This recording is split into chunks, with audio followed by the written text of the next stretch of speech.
Hola, buenas tardes. A partir de hoy, 15 de junio, con el propósito de que conozcamos lo que hacen día a día los científicos y cuáles son los temas que permiten el avance y el desarrollo tecnológico en nuestro país, Prometea X inicia una serie de ponencias tituladas Conecta y comparte, explorando el conocimiento. Y como nuestro primer invitado, el día de hoy nos acompaña el doctor Uriel Nogal. El doctor Uriel Nogal, quien está con nosotros el día de hoy, es un egresado de la Escuela Superior de Ingeniería Mecánica y Eléctrica, la ESIME, del Instituto Politécnico Nacional, como ingeniero en control y automatización. Obtuvo su grado de maestría en tecnología avanzada y el doctorado en tecnología avanzada en el Centro de Investigación en Ciencia Aplicada y Tecnología Avanzada, CICATA, Unidad Legaria del Instituto Politécnico Nacional. El doctor Uriel recibió el premio a la mejor tesis de maestría del Instituto Politécnico Nacional en el año 2013. En el año 2014 realizó una estancia de investigación en la Universidad Estadual de Campinas en São Paulo, Brasil, en donde estudió el efecto magnetocalórico. Es autor y coautor de 15 publicaciones en revistas nacionales e internacionales y actualmente es investigador del programa de cátedras del Consejo Nacional de Ciencia y Tecnología de México.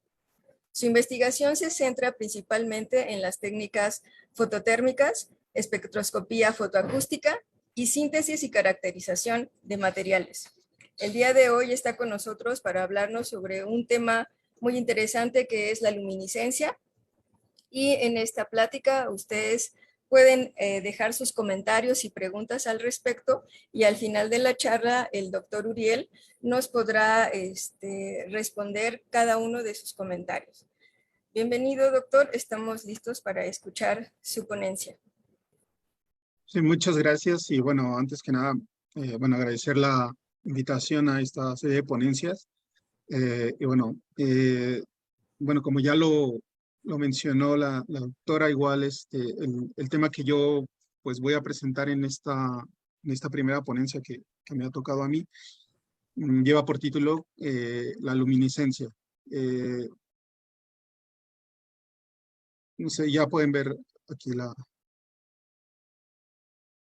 en este caso, lleva por título la luminiscencia. Y bueno, es un tema que es muy interesante. De hecho, la investigación que yo realizo es un fenómeno que está presente en muchos materiales que tienen una potencial aplicación tecnológica ya desde hace unos años, pero que actualmente se ha dado en mayor medida. Las publicaciones que hay sobre este fenómeno son bastantes alrededor del mundo. Muchos grupos de trabajo alrededor del mundo, valga la redundancia, pues tienen este tópico como los principales temas de investigación. Y bueno, vamos a tratar de explicar el fenómeno de una forma más sencilla para que también pues sea más digerible en ese sentido. En primera instancia, yo creo que todos hemos visto en algún momento fenómenos como como esos de los cuales les voy a hablar. Y en la primera diapositiva pues se tienen unas imágenes que son bastante ilustrativas de estos fenómenos.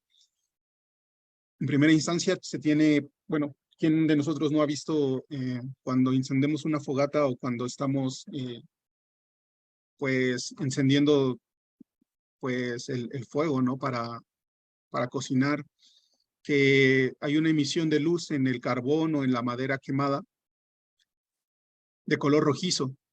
También, pues, en las noticias hemos visto cómo este fenómeno se presenta cuando hay la erupción de un volcán y la lava empieza a salir, y en este caso también hay una emisión de luz que rojiza, naranja rojiza, que también está presente. Bueno, también cuando encendemos una bombilla, la conectamos y hacemos pasar corriente, pues se tiene en este caso una emisión de luz que nos permite ver en la oscuridad.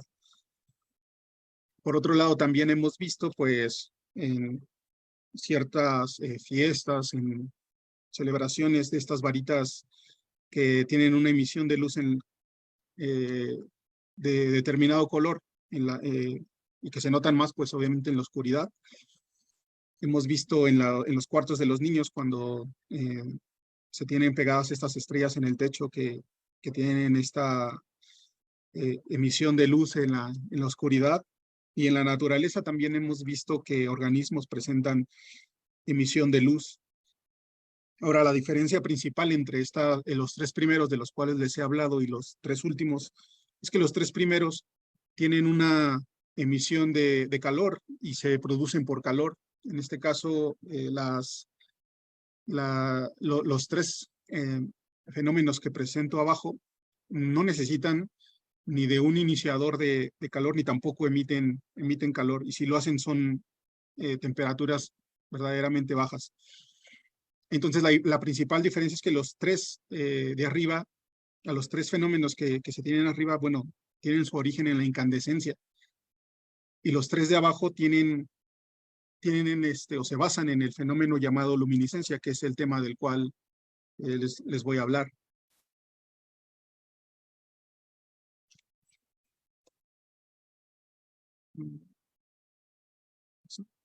Ok.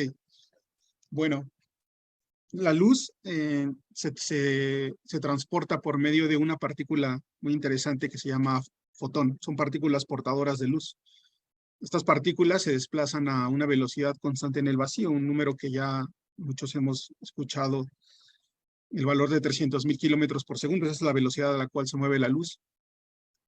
Por lo cual, en este caso, pues la partícula pues tiene una masa nula. La luz es una forma de radiación electromagnética, un tipo de energía que viaja en ondas. En conjunto, todos los tipos de radiación conforman lo que es el espectro electromagnético. En la imagen que se tiene abajo, ustedes pueden ver lo que es el espectro electromagnético. El espectro electromagnético nos dice los valores de longitud de onda que corresponden a todas las manifestaciones de radiación electromagnética que existen. Vamos a centrarnos en una región que va de los 400 a los 700 nanómetros, y a esta le vamos a llamar el espectro visible. Se le llamará así porque el ojo humano es capaz de detectar este tipo de radiación electromagnética. Llamémosle los colores, y en este caso va desde el morado, desde los 400 nanómetros, hasta el rojo, hasta los 700. Habrá valores intermedios en los cuales serán representados por otros colores que también son visibles para el ojo humano. Podemos ver diferentes colores, por ejemplo, cuando la luz blanca atraviesa un prisma y vemos cómo esa luz blanca se descompone en diferentes colores, parecido al arco iris.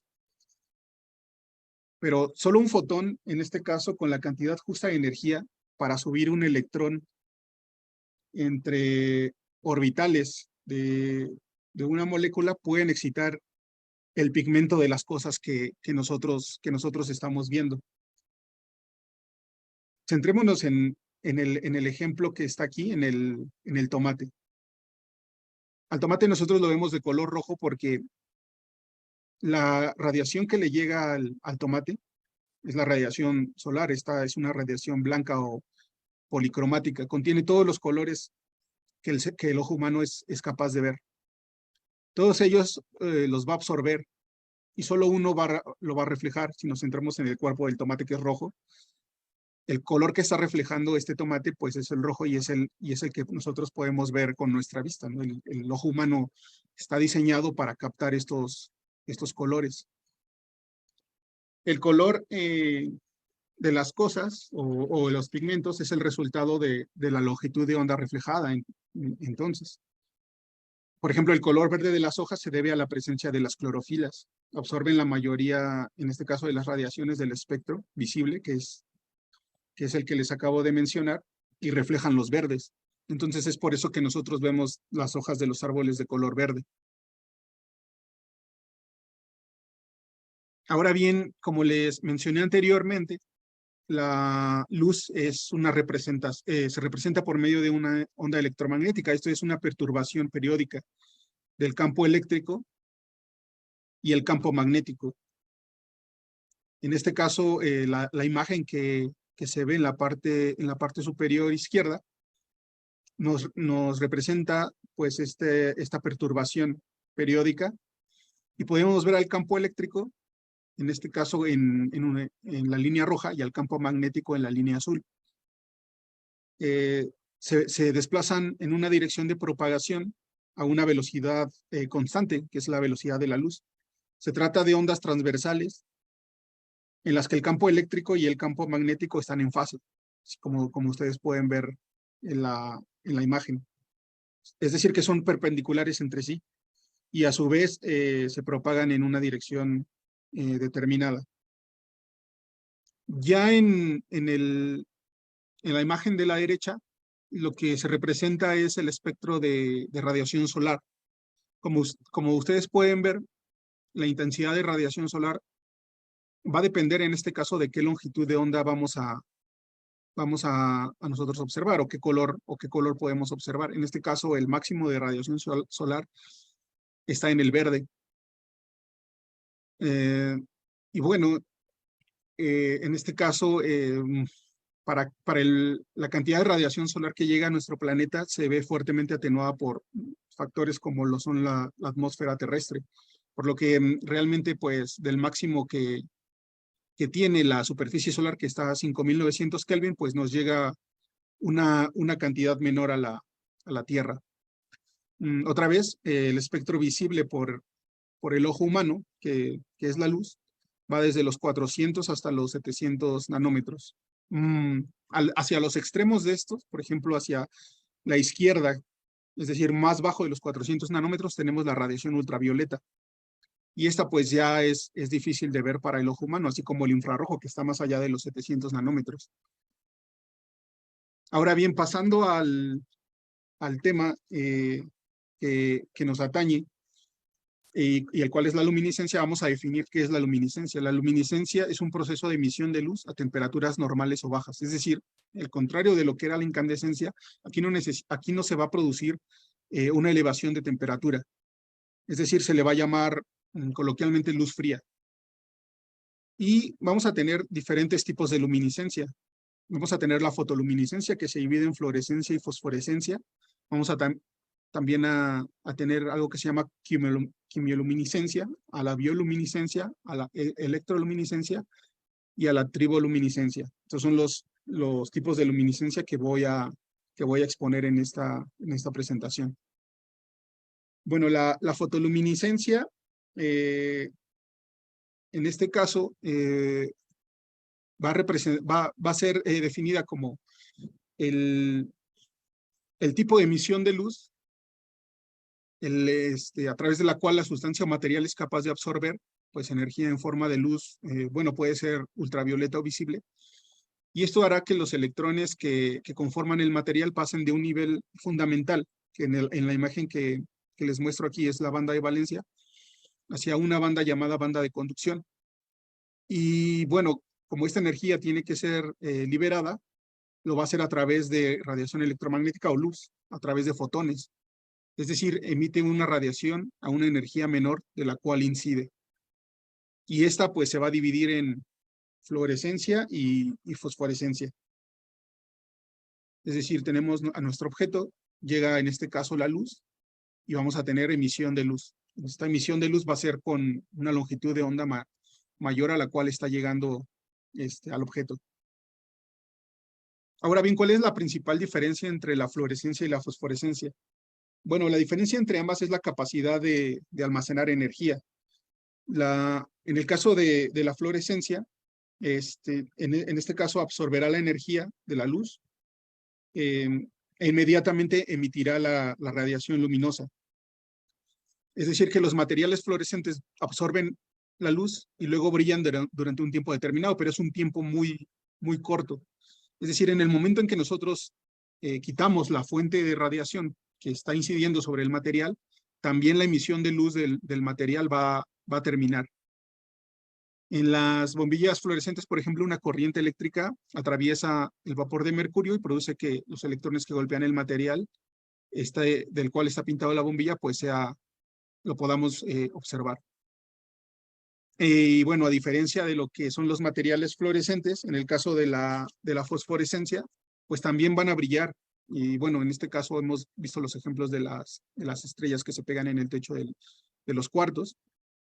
Pero bueno, su brillo en este caso va a durar más. Es decir, aquí el almacenamiento de energía va a ser mayor. Aquí vamos a comenzar igual absorbiendo la radiación, pero se almacenará la energía retardando la posterior emisión de luz, siendo estos materiales capaces de emitir esa radiación poco a poco, durante minutos u horas tal vez, después de haber cesado la fuente de radiación o la excitación que se tiene.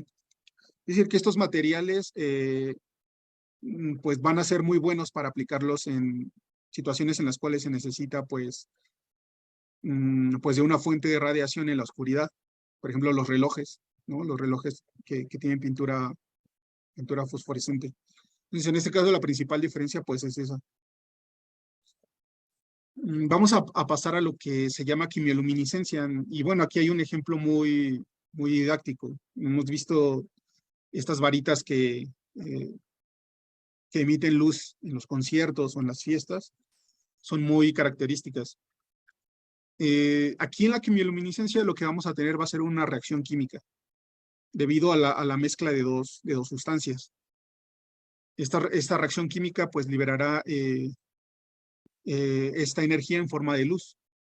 Aquí no vamos a necesitar una fuente de luz, ya que se producirá mediante esta reacción, esa reacción química.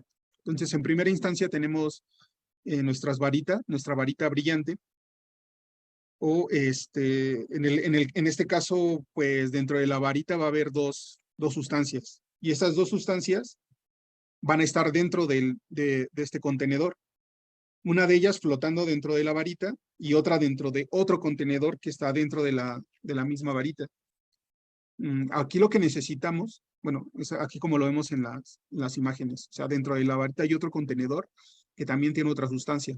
Es decir, la sustancia verde es un tipo de químico y adentro del contenedor amarillo hay otra. Lo que se va a necesitar es que haya, que se quiebre en este caso el contenedor que está interno al primero, causando que las dos sustancias se mezclen y provocando el brillo o luminiscencia. Ya cerca de 100 años antes, en un laboratorio, científicos pudieron por primera vez ver este fenómeno, preparando estas sustancias en el laboratorio. Y dependiendo de cuáles eran, pues podían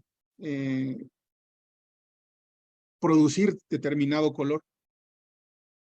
Estas las llamaron pues sustancias luminiscentes, en este caso como los oxalatos y el peróxido de hidrógeno, que son las que tienen que ver en el caso de las varitas. En el caso de la siguiente emisión de luz se va a deber por organismos vivos. En este caso se le va a llamar bioluminiscencia. ¿Quién no ha visto, pues en algún momento, que ya son más escasas, pero bueno, en documentales, o si no en la vida real, pues a los insectos llamados luciérnagas? Esta luciérnaga va a ser como nuestra varita que teníamos en el ejemplo anterior, nada más que la sustancia va a estar dentro de su abdomen. Es decir, dentro de su abdomen va a existir una sustancia llamada luciferasa, que al reaccionar con el oxígeno va a provocar que haya una emisión de luz en el abdomen del insecto, el cual el macho pues usa para, en este caso, atraer a las hembras. Las hembras también emiten esta luz, pero lo hacen de una forma más tenue y menos pulsada, para pues decir que están de acuerdo con en este caso pues el ritual de cortejo del macho. Pero también hemos visto, bueno, se ha visto en el mar varios organismos que presentan este tipo de emisión de luz. Por ejemplo, las medusas, que emiten una luz azul pulsada para advertir a sus predadores. Y en las playas, como en la playa de Oaxaca, que es una de ellas que presenta esto, hay organismos que viven en el mar y que al perturbar, en este caso el agua, comienzan a emitir este tipo de luz, una luz, bueno, mayormente azul, en el caso de esta playa que les menciono. Hay otro tipo de luminiscencia bastante interesante, y a esta la vamos a llamar triboluminiscencia. La triboluminiscencia es la emisión de luz posterior a una deformación o una fractura vía mecánica, es decir, en este caso tenemos que usar la fuerza para poder ver este tipo de luminiscencia. La palabra triboluminiscencia viene del griego tribo, que quiere decir frotar, y del latín lumin, que quiere decir luz. Entonces, en este caso necesitamos frotar ciertas sustancias para poder observar este fenómeno, ¿no? Tenemos que golpear, rozar o triturar. En la imagen que se ve a la derecha, en este caso se puede observar una de estas pastillas que al ser triturada a una velocidad, pues sí, es una cámara lenta, se puede observar esta emisión de luz azul debido a la deformación de su estructura cristalina de esta pastilla. La porción de luz que nosotros podemos ver en este fenómeno es muy débil, ¿no? Es difícil verlo. Por eso en este caso, pues está grabado el video, pues a cámara lenta, pero bueno, es un ejemplo de triboluminiscencia. Y otro ejemplo que sí podemos ver, pero en el cual la energía que se necesita es bastante grande, es cuando estos terremotos que aparecen de cuando en cuando y que pues en México estamos muy acostumbrados, se va a deber en este caso a esta fricción, pero en la corteza terrestre, ¿no? En la corteza terrestre existen pues bastantes cristales, ¿no? Basalto y gabro, por ejemplo, tienen pequeñas imperfecciones en sus cristales, muy abajo de la corteza terrestre. Y cuando una onda sísmica golpea, pues la fricción que va a haber entre estos cristales va a liberar cargas eléctricas. Y entonces van a ser, estas cargas pues se van a juntar y van a ser disparadas a la superficie pues a velocidades pues muy, muy grandes. Y lo que podemos observar es lo que a veces en las noticias pasaba cuando existían estos terremotos o estos sismos de intensidades grandes, que es como en el aire pues se formaban estas descargas eléctricas y podíamos ver un color azul, como si estuvieran generándose truenos, ¿no? O rayos.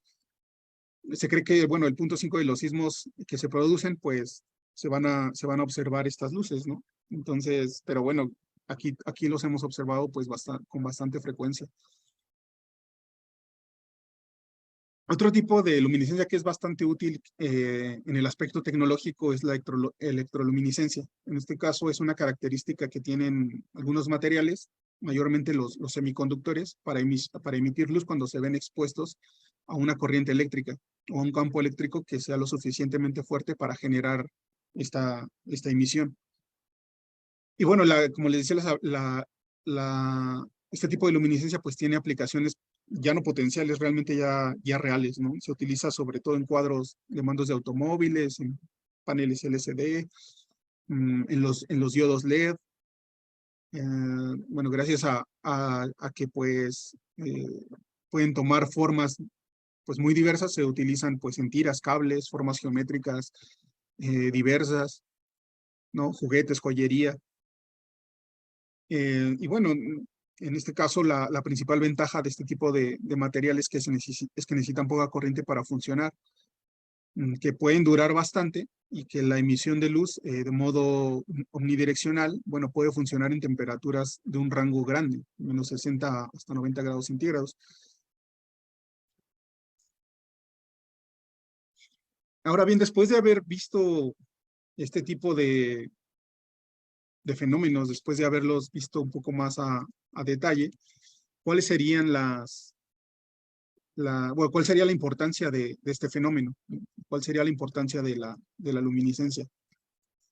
Bueno, ya hemos visto que en el aspecto de la bioluminiscencia, pues es bastante utilizado como mecanismo de supervivencia, ya sea para la reproducción o para advertir en este caso a predadores y poder tener pues una supervivencia en este caso de la especie. Los láseres fueron un invento bastante importante para la tecnología que utilizamos actualmente. El generar en este caso una luz que sea coherente, ¿no? Que sea en un área pues muy pequeña, ha sido para para nuestra tecnología y para nuestras investigaciones tecnológicas, pues ha sido de gran importancia. Los LEDs, bueno, son otro tipo de avance. Actualmente, pues, los televisores, celulares, todos utilizan este tipo de tecnología, ya a un nivel, pues, mucho más pequeño. Pues, les voy a hablar un poco de eso un poco más adelante. Las lámparas fluorescentes, otra aplicación muy importante actualmente son los biomarcadores luminiscentes. Muchos de ellos han sido utilizados para detectar cáncer, y esto pues ya es una realidad. Otro de las aplicaciones bastante interesantes es la datación por un fenómeno llamado termoluminiscencia. En este caso hay objetos que civilizaciones muy antiguas han enterrado, o que se han visto pues tapadas en este caso por capas de tierra, y cuando bueno, en este caso los arqueólogos más que nada las desentierran, pues quieren saber de qué época fueron, ¿no? Cuánto tiempo tienen ahí, o los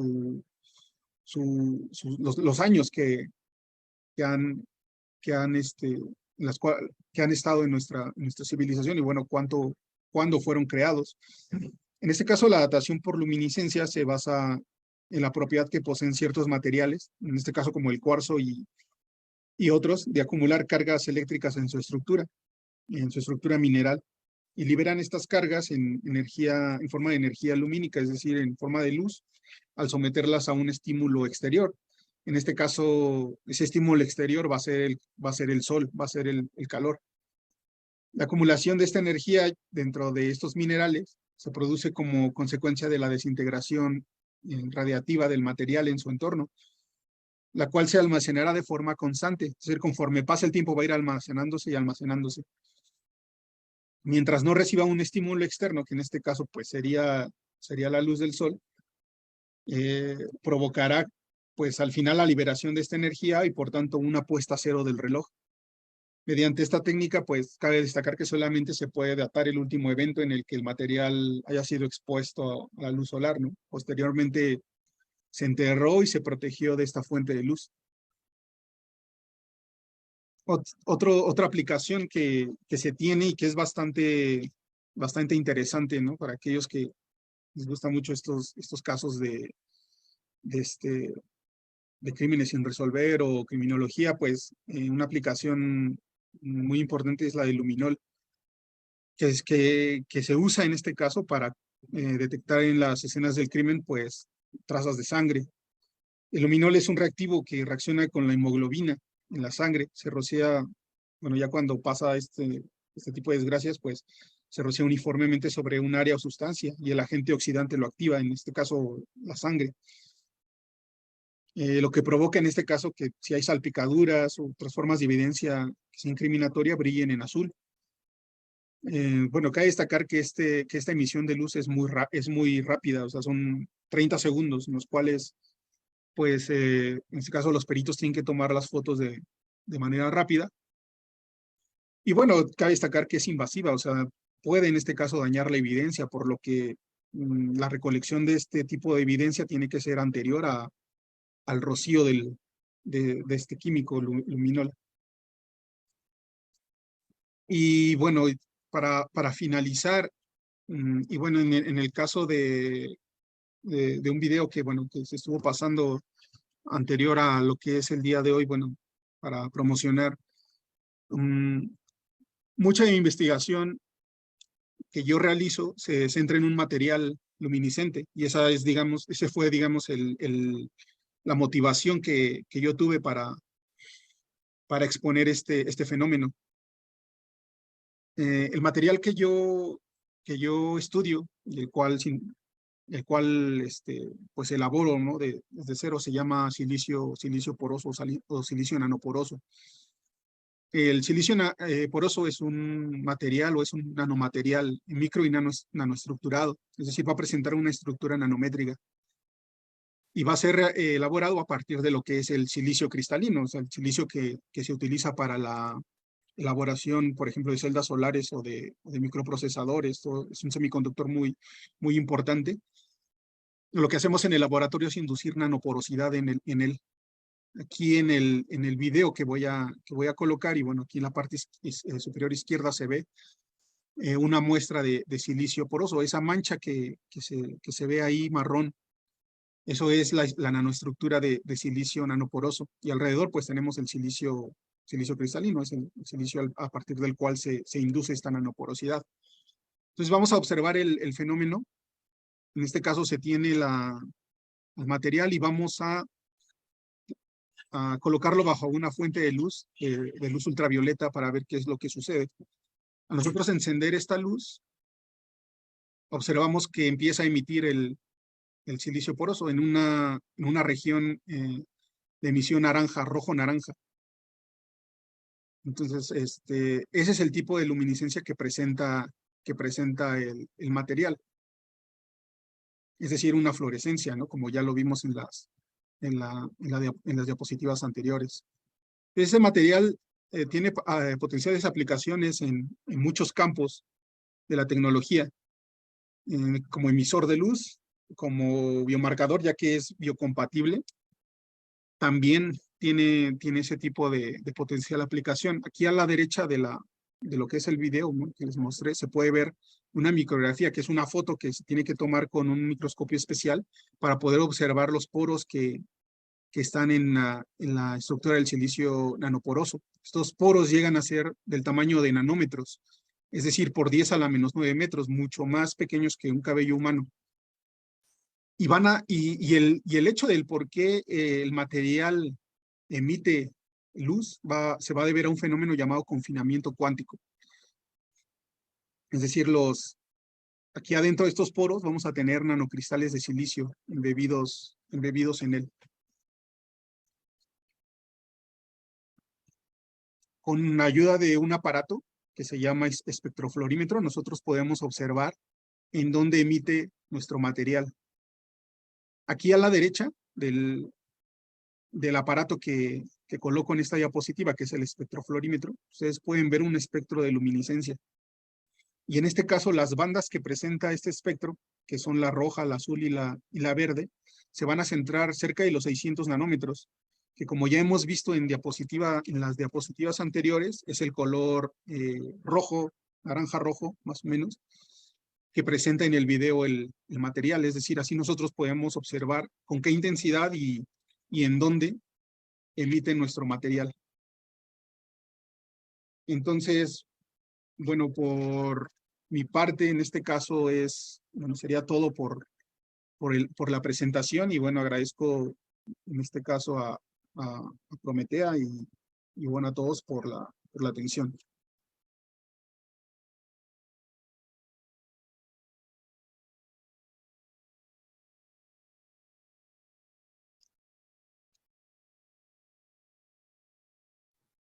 Muchas gracias, Uriel.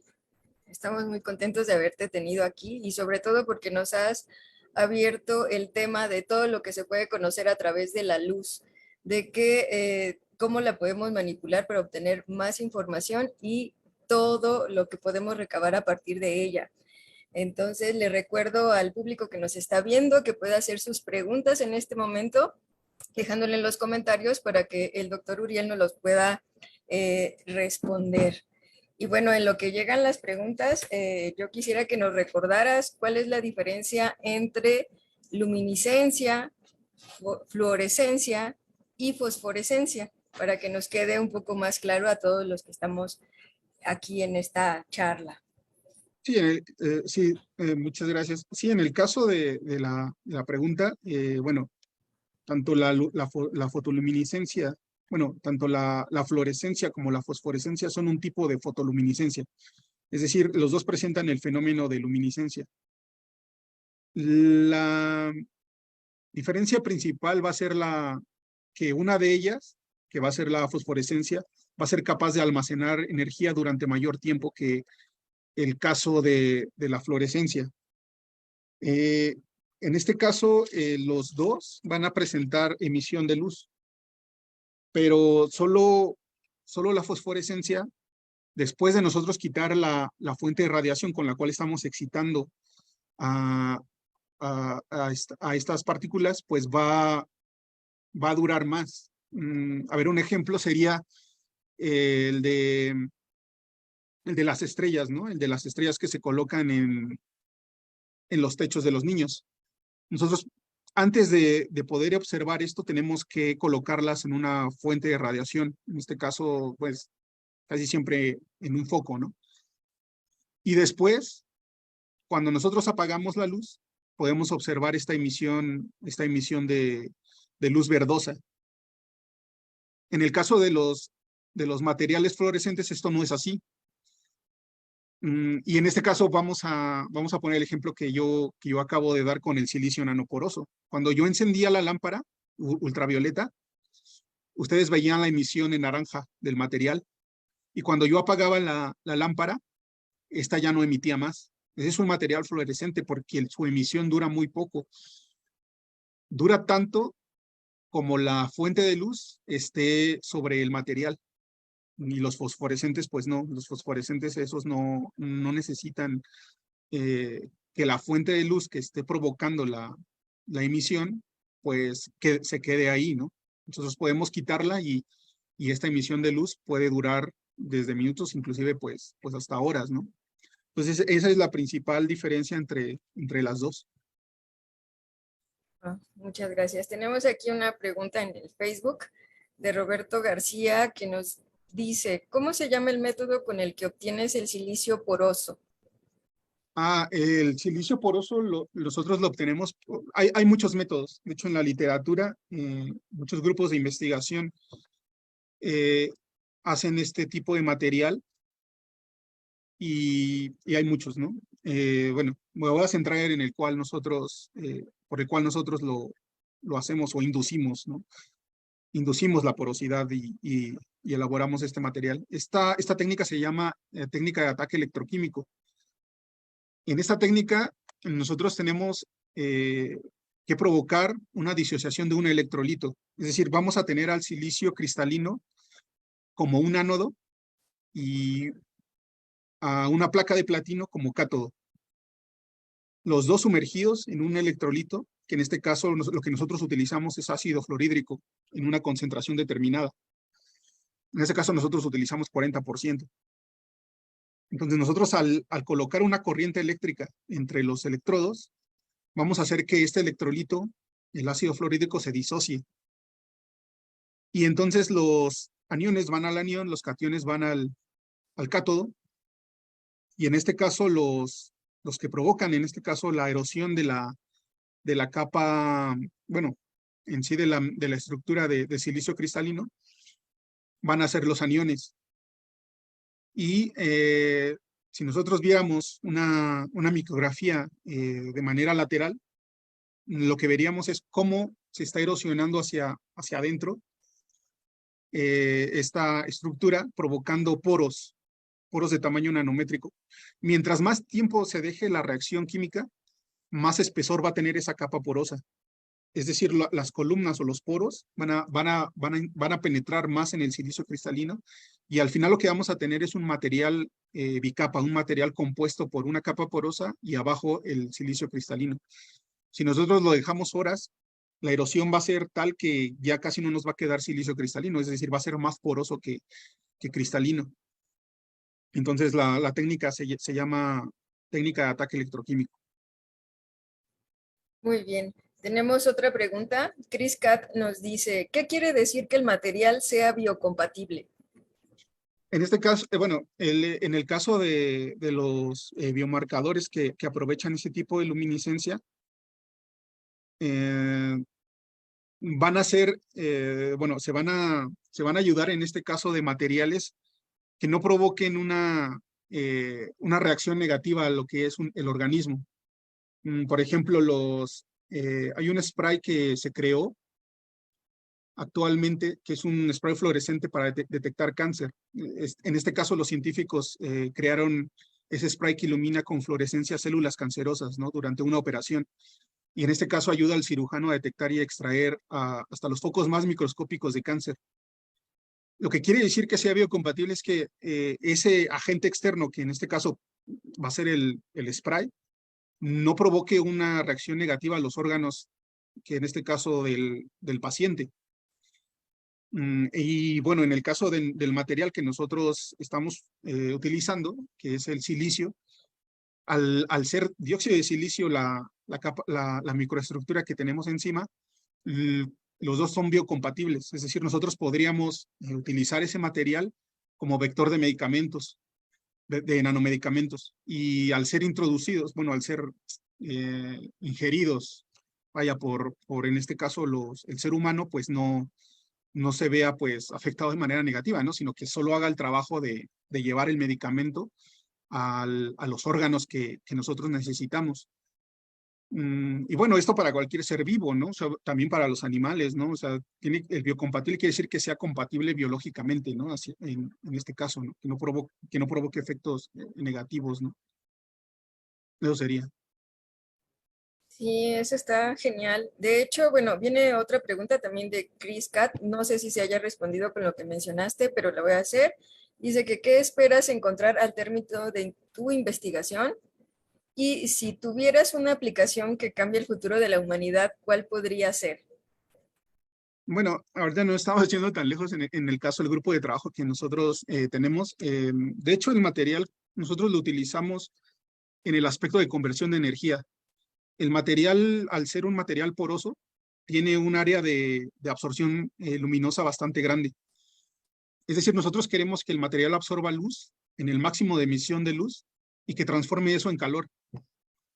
¿Para qué? Para tener una fuente de energía, pues, no fósil, una fuente de energía renovable, que sería en este caso el sol, pero explotando no el efecto fotovoltaico, que es el que, bueno, ya se ha venido estudiando mucho y del cual hay bastante, ¿no?